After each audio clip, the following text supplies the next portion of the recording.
Eh, Me ha costado llegar, ¿eh? O sea, ya esto de uso continuo de las escaleras todo el tiempo, ya los años y los kilos ya se van dificultando cierto tipo de excesos, pero en cualquier caso merecía la pena. Estoy muy feliz de volver a compartir escenario con Carlos, un autor al que sigo siempre, lo sabe. Y bueno, es que la novela la he hecho con ella, os he de reconocer, muy tarde, o sea, me ha llegado bastante tarde a mis manos, pero no quería que me quitaran esta presentación, salvo que fuera de mis manos inertes.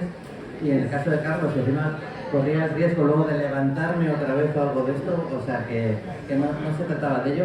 Así que, pero es que sigue teniendo en todas sus obras esa capacidad para que cuando empiezas a mirarla te lleve página a página, página a página hasta el final, con un ritmo de intriga que no te das cuenta de la cantidad de páginas que has leído ni de las horas que han pasado, que me lo pusiste bastante más fácil. No sé si en otro tipo de novela hubiera sido capaz de hacerlo, ¿no?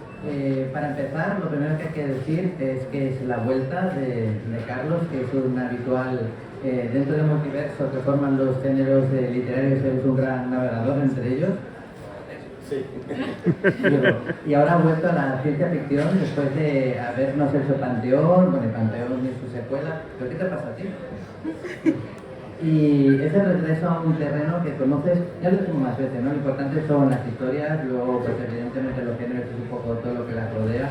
Y aquí la historia que evidentemente, como he dicho, ancla sus tentáculos en la ciencia ficción, yo voy a defender luego dentro de un rato que en realidad la ancla en otros lados más sorprendentes, ¿no? Pero primero cuéntanos este regreso a la ciencia ficción.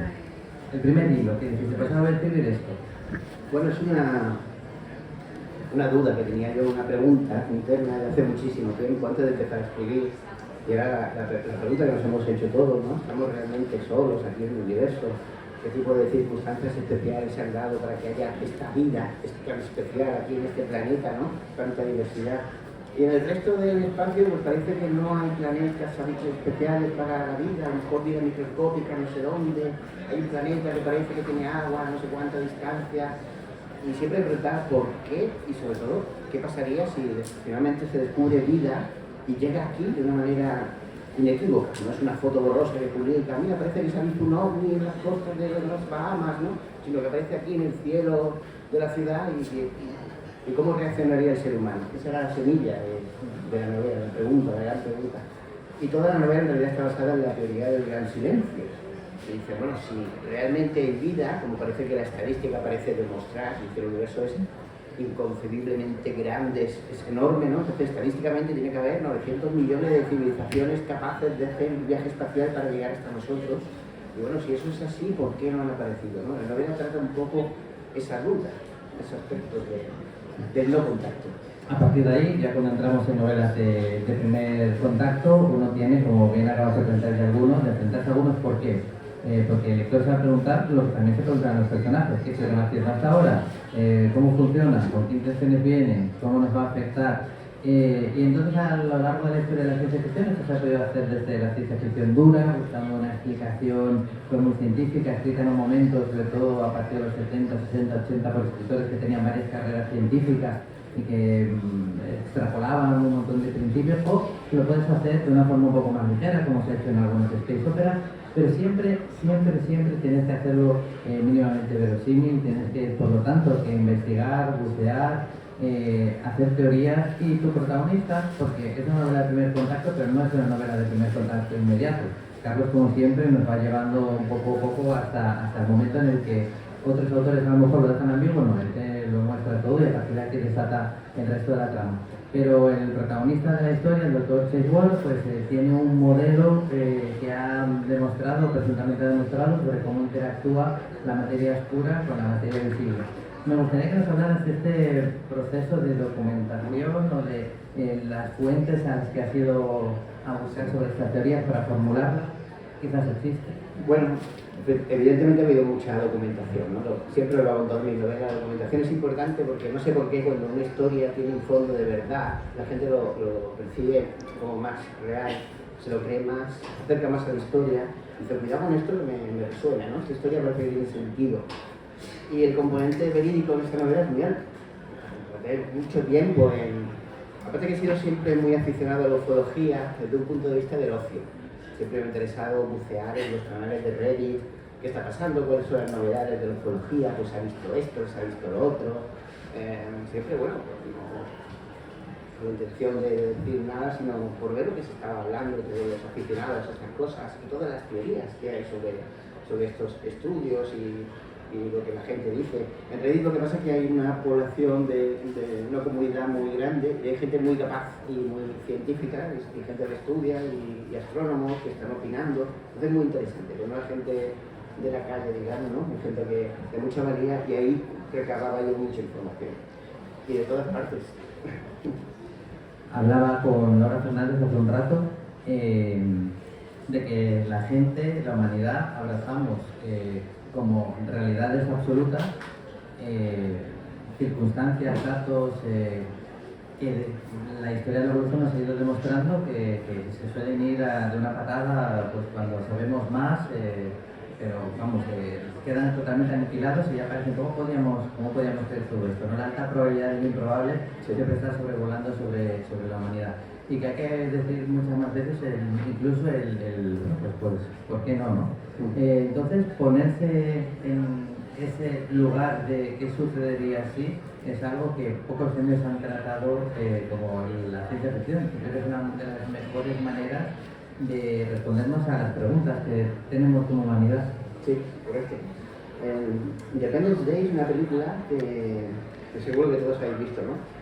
El tráiler me impactó tanto, me gustó tanto, esa escena simplemente de la nave espacial sobre la ciudad, era un cuadro, un fotograma, y sentí que debía verla en el cine, ¿no? Lamentablemente después de ese instante del principio de la película, luego la película degeneraba para mí, para otros no, pero bueno, para mí la película ya se perdía, una película de acción, bueno, pues con el presidente de Estados Unidos volando en un jet para atacar a los extraterrestres. Esa parte no me interesó, me quedé con esa imagen, la nave espacial sobre la ciudad, todo el mundo mirando hacia arriba, diciendo, ¿y ahora qué hacemos? Son hostiles, van a comunicarse, ¿cuándo se van a comunicar? Y eso me parecía tan potente, o sea, ese simple fotograma que fue la base de todo esto, ¿no? Esa pregunta, sobre todo que no hicieran nada durante el tiempo, pero están ahí, son presenciales, pero no se comunican, no hay ningún... de todo el mundo, nos anticipamos al combate, lanzamos un ataque a esta gente, mandamos un mensaje de paz, construimos en el desierto unas flores con un saludo cosmológico, y eso era lo que yo quería explorar con esto de eso.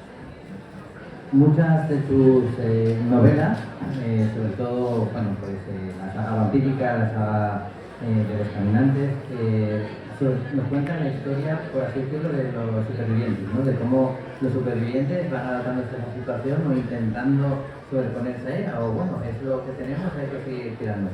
Pero tienes otras novelas que yo esto es una teoría muy mía, yo no he oído por ahí, a lo mejor me dicen, estás loco. Tienes otra serie de novelas que yo les veo un punto en común y creo que más que con las otras de ciencia ficción, esta novela tuya la englobaría en el mismo círculo que Alma. Y me explico, tienes una serie de novelas que preguntan, que nos responden a qué sucedería si lo que damos por hecho que no podía pasar pasa. Pero que algo que no es imposible realmente, porque hay que ser mucho más estúpido para considerar que nunca va a pasar algo de lo que me pruebas que no pueda pasar, que para aceptar algo que realmente es imposible. No hay mucha diferencia en esa línea. Pero en Alma era, ¿qué pasa si de repente no hubiera ninguna duda de que el más allá existe? ¿Cómo respondería? Y ahora es, ¿qué pasaría si no hay ninguna duda de que existe vida en otros planetas? Sí, es verdad. Es un truquito, ¿no? Los what if, ¿qué pasaría si la Segunda Guerra Mundial hubiera ganado los nazis, ¿no? Claro, pues fíjate, pero la diferencia es que en ese what if que hubiera pasado es algo que es imposible porque no la ganaron. Ya es que aquí nada nos dice que de verdad no haya nada después de la muerte y nada nos dice seguro, concluyentemente, que no haya vida en otro planeta. Los what if funcionan mucho mejor porque son posibilidades que pueden ser remotas, pero son existentes. Sí, es una cosa que te preguntas cuando a la hora de construir una historia, el sentido si es viable, ¿no? Te preguntan muchas cosas a lo largo del día. Yo qué sé, ¿dónde van los calcetines que se pierden en la lavadora? ¿Pero puedes hacer una novela con eso? Pues probablemente no. Pero este tipo de preguntas, pues puede ser eso, ¿no? Un what if plausible, encima es real, es las dos posibilidades son válidas y ya tienes una trama sobre la que jugar, ¿no? Y en base a eso te pones a construir.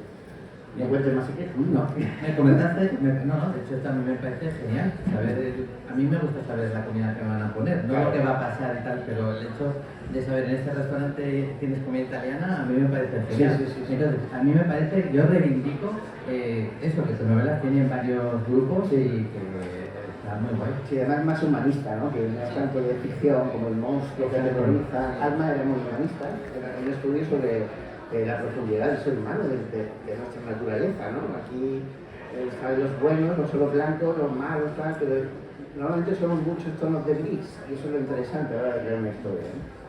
Y aquí pues se juega también eso. ¿Qué pasaría con la humanidad? Los problemas que tenemos de color de piel, de si un hombre besa a otro hombre, todavía estamos arrastrando esas cosas a día de hoy que ya cansa y aburre, pues ¿qué pasaría si viene un ser que a lo mejor no está ni basado en el carbono, es de luz, o está en otra dimensión, ¿no? Me encanta el momento de la novela que está explicando una pizarra como Alicia, que es un dibujito de una pizarra, está atrapada en un mundo de 2 dimensiones y no puede salir. El científico explica que en 3 dimensiones es posible, pues imagínate un ser de 4 dimensiones, o de 8, de 10, de 12, no podemos ni entenderlo, ¿no? Una de las últimas presentaciones que compartimos, me comentaste que por muchos años que lleves escribiendo y por mucho que vayas desarrollando, evidentemente, pues una habilidad en el desarrollo de esta profesión, siempre hay momentos de una novela que se atasca más porque no acabas de darle y que cuando cobras de ti dices, vale, ya está, ¿no? En este caso, ¿cuál fue ese momento que hubo que vencer para que la novela ya corriera con rapidez en tu ordenador? No recuerdo, porque lo que pasa es que estas novelas cuando se tienen un periodo de gestación muy largo, fluyen más. Me pasa con algunas novelas determinadas, que las tengo dentro demasiado tiempo y quieres escribirlo, pero a lo mejor la editorial te ha dicho que es mejor escribir una de fantasía, o te apetece más en ese momento, pero la pregunta sigue ahí, y te la vas haciendo y se va decorando con el tiempo, se va adornando y va cogiendo matices, los que no eres ni siquiera consciente. Un día vas por la calle y te puedes hacer la pregunta y se adorna. Y ya cuando por fin te sientas a volcarlo, es un proceso natural y muy fluido y muy gratificante. Como algo que querías hacer durante hace mucho tiempo, por fin lo puedes hacer, nada por el tiempo. No recuerdo ningún momento de, uy, ¿qué hago aquí con esta historia, este trabajo? No. Genial. Nos quedan 5 minutitos. Si queréis aprovechar, supongo, para hacerle alguna pregunta a Carlos. Bueno, esta es de nuevo una ocasión en la que utilizas un color para dar nombre a una de tus obras. Sí. ¿Qué lugar ocupan dentro de ti los colores? ¿Qué significan para ti? Es una chorrada en realidad, ¿no? Es un juego para la gente de Facebook que me sigue, porque escribí una trilogía de vampiros que se llamaba Rojo, y bueno, me pareció bonito, ¿no? ¿Cómo llamas tú un libro sobre vampiros? El vampiro, el ataque de los vampiros mortales asesinos, y me pareció que, bueno, el color rojo, sangre, es algo muy visual, ¿no? Rojo, la palabra es bonita, y cuando la pones de rojo es precioso, ¿no?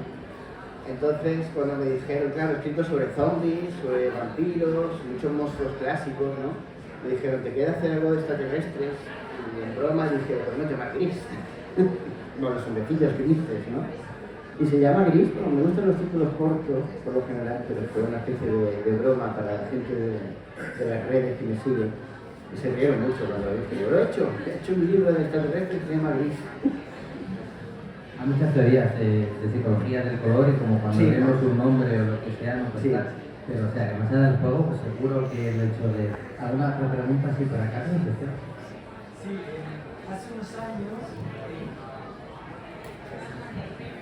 hace unos años en Lindimanó publicaste un relato que también se llamaba Gris y que también iba sobre un tema similar. Me gustaría saber la relación entre los dos, o sea, entre la novela y el relato. Pues eso fue, bueno, no podía escribir la novela en ese momento, hice un esbozo, un borrador de cómo sería esto, ¿vale? Y lo puse ahí, me quedé muy satisfecho, pero con ganas de seguir explorando ese pequeño mundo que había hecho ahí, esa idea, ese apetice, ese tráiler, y fue cuando realmente me entraron las ganas de publicar. Entonces hablé con la editorial y tengo ganas de escribir sobre extraterrestres, pero desde este punto de vista, que es nuevo, es novedoso, es diferente, y creo que funcionaría muy bien. Y dijeron, vale, sí, nos gusta, ¿no? Incluso les presenté el relato ese. Y digo, mira, quiero hacer esto, pero más grande, mejor, más bonito, con más colores, no, con un solo color. Gracias. ¿Quedaría tiempo para una pregunta más? Bueno, va a ser la que en el fondo todos queremos saber, y es ¿qué vamos a presentar aquí el año que viene? Ya estoy en ello, pero cuando un libro Pues se eso. publica... Sí, pero cuéntanos un poquito, ¿qué va a ser? Eh, Otro salto de género, me imagino. No, es una época actual y no va sobre monstruos, no es nada psicológico ni paranormal, no es un monstruo abstracto que aparece, ni un ser, ni nada de eso. Es otra vez sobre la oscuridad del ser humano. Cosas que nos pasan, que no hacemos bien, y bueno, pues juego un poco con eso, estudiar qué pasa con eso. ¿Qué nos hace tan buenos o tan malos en una historia un poco especial? Bueno, pues hasta aquí hemos llegado con esta presentación de Gris de Carlos. Yo darte las gracias como siempre por continuar aceptando nuestra llamada y viniendo a formar parte de esta familia del Celsius, a la que tanto alimentas, ¿no? Con esta, haciéndonos volar con tus historias, como sea, supervivencias más humanistas, por colores, como sea, nos gustan de todas las maneras y estamos ya esperando esta nueva obra que nos has anticipado. Pero mientras tanto, estará firmando esta hora ahí atrás en la carpita blanca en el Filmódromo. Así que esto es el Celsius y sigue, y les quedamos como siempre a Carlos con un fuerte abrazo. Gracias.